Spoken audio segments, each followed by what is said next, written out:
விவேகானந்தர் America சிக்காகோல போய் இறங்கிட்டார். இறங்கிட்டு பாக்குறாரு, கையில ஒரு பர்ஸ் வச்சிருந்தார். அதுக்குள்ளதான் பாஸ்போர்ட் வச்சிருந்தார், பணம் வச்சிருந்தார், போக வேண்டிய விலாசம் எல்லாம் இருந்தது. தொலைச்சிட்டார். அப்படியே சுற்றும் முற்றும் பார்த்துட்டே இருக்கிறாரு. யாருமே இவரை கவனிக்கல. எல்லாரும் போறாங்க வர்றாங்க, யாருமே கவனிக்கல. இவர் அப்படியே தகச்சு போய் நின்றுட்டு இருக்கும் போது ஒருத்தர் மட்டும் வந்தார். அந்த அமெரிக்காக்காரர் வந்தார்.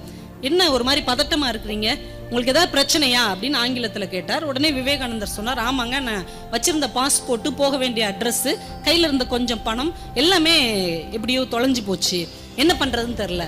உடனே அவர் கேட்டார், சரி உங்களுக்கு இங்க யாருமே தெரியாதா, உங்களுக்கு யாராவது நண்பர் உறவினர் யாருமே இல்லையா, என்ன பண்ண போறீங்க?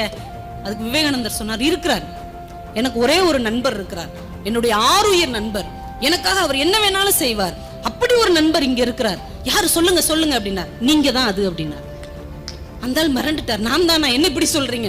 ஆமா, நான் இவ்வளவு நேரம் இங்கே அலைஞ்சு திரிஞ்சிட்டு இருந்தேன், யாருமே என்னை கண்டுக்கல, ஆனா ஒருத்தன்